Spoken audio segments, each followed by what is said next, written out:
Il-Prim Ministru u l-mexxej Laburista Roberta Bela kien fost l-istudenti fil-jum tal-erba' hekk kif żar il-Junior College flimkien mad-Deputat Prim Ministru Ian Borch u l-kandidati Samantha Paċ Gazan u Jorvin Buġejja.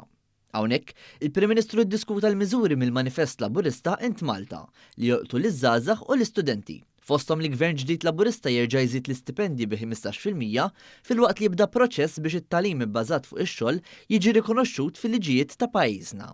Dawn il-proposti huma mmirati biex l-istudenti jkunu jistgħu jtejbu il-ħiliet tagħhom. Dr. Bela wkoll spjega kif permezz tal-Manifest Elettorali Laburista iż-żgħażagħ mhux se jħallsu taxxa fuq l-ewwel 30,000 kull sena fl-ewwel 3 snin jidħlu fid-dinja tax-xogħol jew inkella meta jwaqfu startup.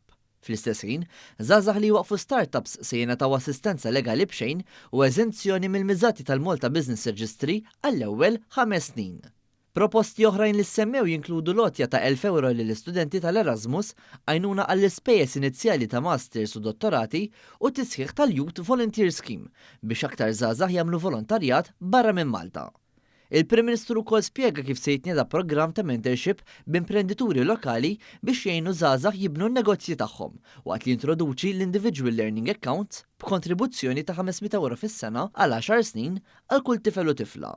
Minn barrek, tfakkar li l-proposti laburisti jinkludu wkoll inċentivi akbar għal trasport alternattiv u l-Arts Pass bi kreditu ta' 200 euro fis-sena biex żgħażagħ jattendu avvenimenti kulturali.